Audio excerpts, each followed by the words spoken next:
silent night, holy night. Times and seasons seem to disappear as I am transported to yesteryear. I relive the distant memories of Christmas long ago when I was 11 years old. The year was hard, I'm sure, for both my mother and father in more ways than I could comprehend, financially and mentally. My father, a World War II veteran, had been in and out of the Veterans Hospital multiple times with heart problems and a rare fungus he had contacted in the Philippine Islands. Father's precarious mental state after the war added to the stress. Grandmother Barney lived across the street south of us.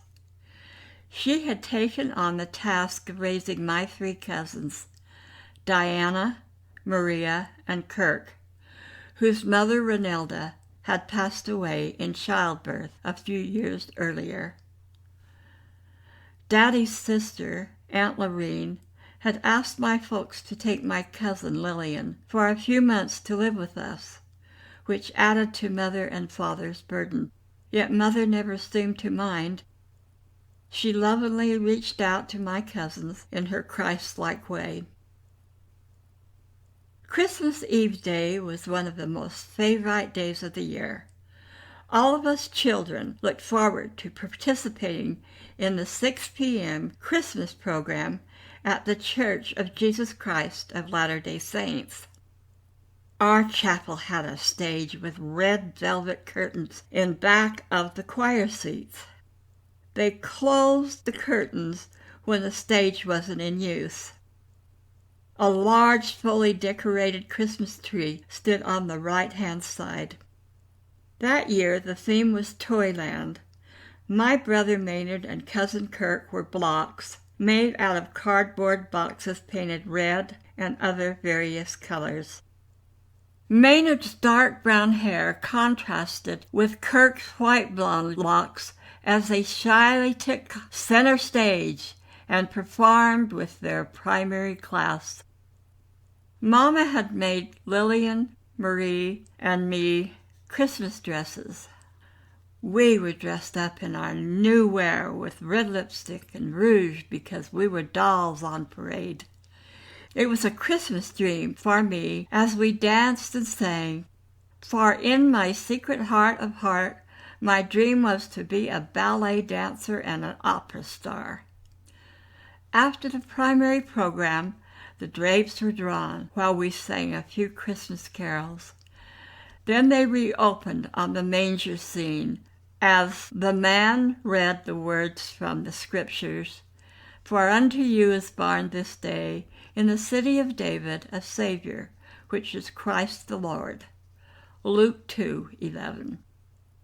Silent Night was sung, then a closing prayer, and the race was on to see who could line up to sit on Santa's lap first. "Who do you think Santa's helper is this year?" Diane whispered as we giggled delightfully. "Don't know," I said, putting my finger to my mouth in an effort to shush her up so the younger children didn't hear. "Bet it's the bishop again," Diana continued. She was my 14-year-old cousin and the leader of our clan.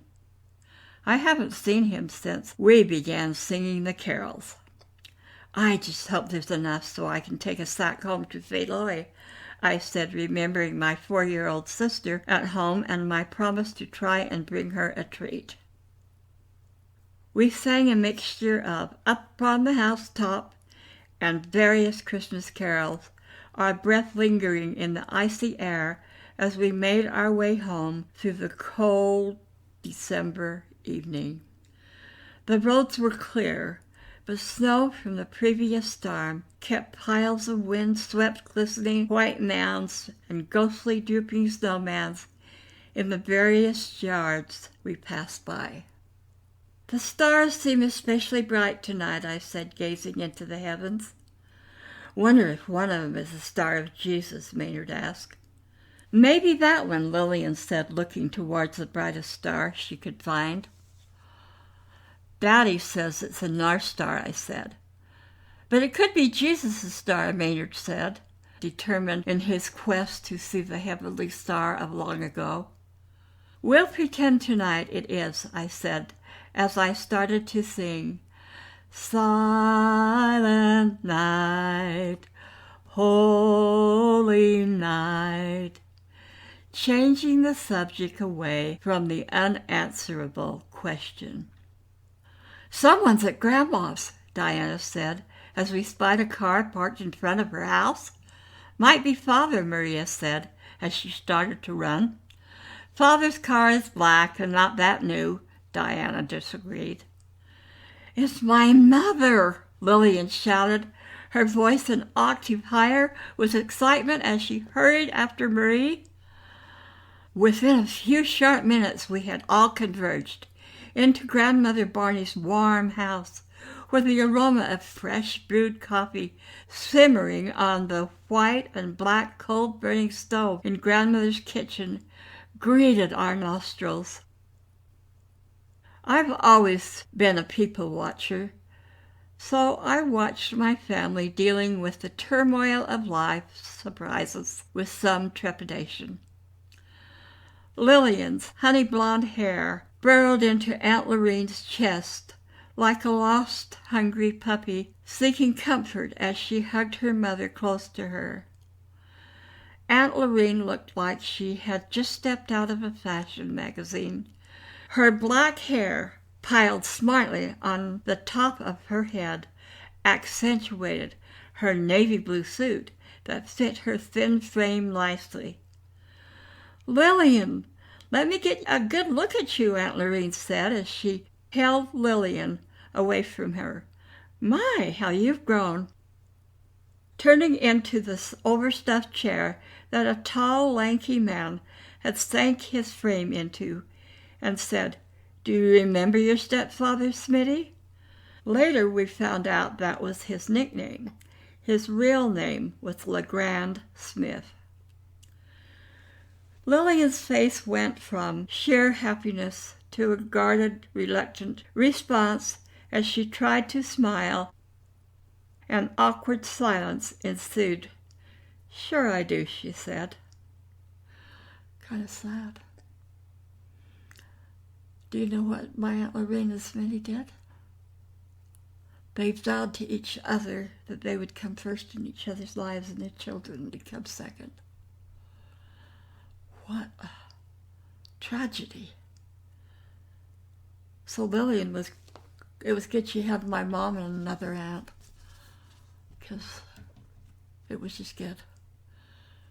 But that makes me want to cry. I'll tell you the insert, which is, I knew too much, didn't I? I don't know why, but as people go, I found I kind of liked my new uncle. Maybe it was because of the large cache of toys and clothes he and Lorene had brought for Lillian. Maybe it was my childish intuition that I'd be safe around him. Why, I'll never know. Lorene brought so much to Lillian, and not a single thing to anyone else, especially when she knew of the meager circumstances in our home and Grandmother Barney's home. Yet, in looking back, I think it may have been guilt for the months with no letters, when Lillian didn't know the whereabouts of her mom, made her bring an abundance of gifts. "See what we've brought you," Aunt Lorene gushed, as she stacked presents in the middle of the floor for Lillian to unwrap. Ice skates, a doll, perfume, clothes, odds and ends, and the most prized item of all, as far as I was concerned, a record player emerged from the colorful wrappings. Any envious feelings, as far as I was concerned, evaporated as a luscious box of chocolates were passed around to us children. Quietly I tried to fade into the walls as I slipped from the front room to the kitchen examining my family's faces as each one of them, in their own way, reacted to the unexpected Christmas visitors. Mama was sitting on a yellow-covered chrome chair in the kitchen. Her dark, short hair curled gently around her tired face. Her eyes were sad, yet they held a hint of anger and frustration. She held my 4-year-old sister, Feloy, close to her, almost like a shield against the uncertainties of life that continued to bombard her. Feloy sat timidly. Her honey blonde hair lay in soft wisps about her delicate features, as her sky-blue eyes appeared confused about the unusual happenings around her. Quietly, I slipped the extra sack of goodies from the party into her waiting hands. Grandmother Barney wore a new homemade flowered front apron Mom had made her. She reminded me of an old mother hen cackling her happiness, for grandmother never stopped talking. She seemed extraordinarily happy that her unpredictable daughter, Lorene, had returned, even if it was for a short time.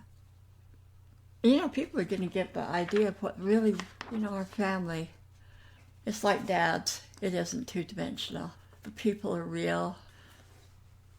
I loved Carl Olson. He was my only grandpa and the sweetest grandpa in the world.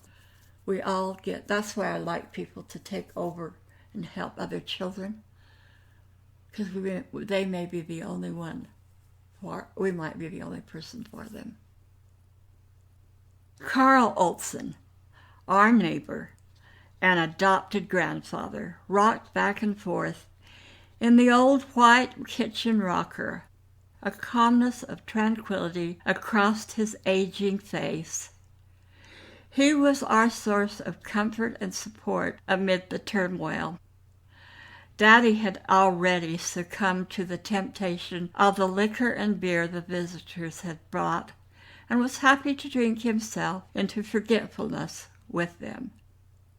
Yet children are resilient, even in the midst of chaos. Such was Diana and I. Diana's blonde hair brushed against my cheek as she leaned towards me, whispering in my ear. "I've never seen a phonograph player like that before," she said. "It must have cost a lot," I said, eyeing the lid, the top that latched, and the suitcase-like handle. "There must be a dozen records," Diana said.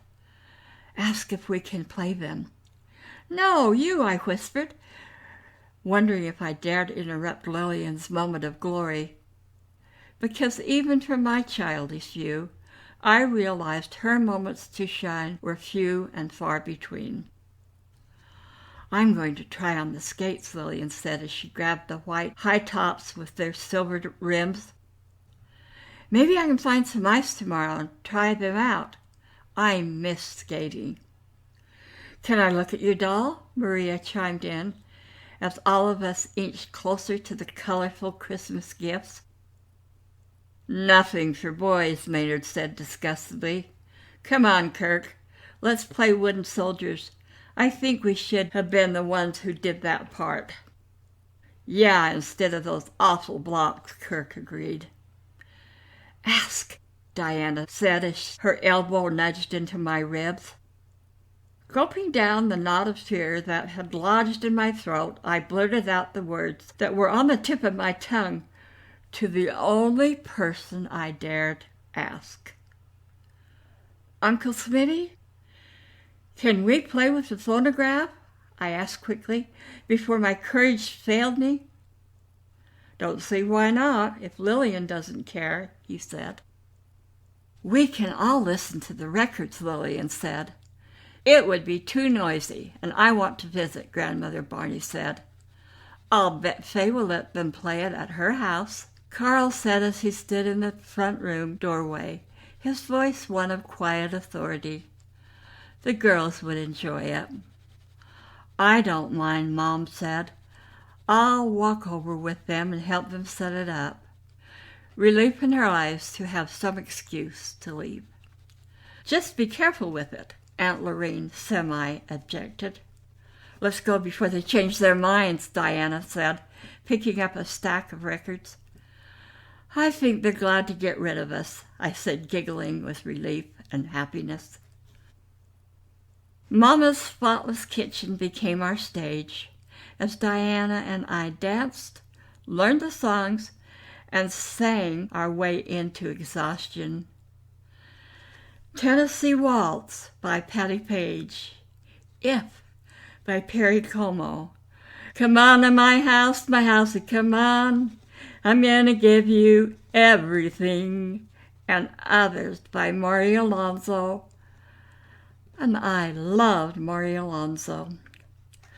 Maria dropped in once in a while. Where's Lillian? Diana asked. She's sticking close to her mother, Maria said, even if the conversation's boring. I don't blame her, I replied. She's really missed her.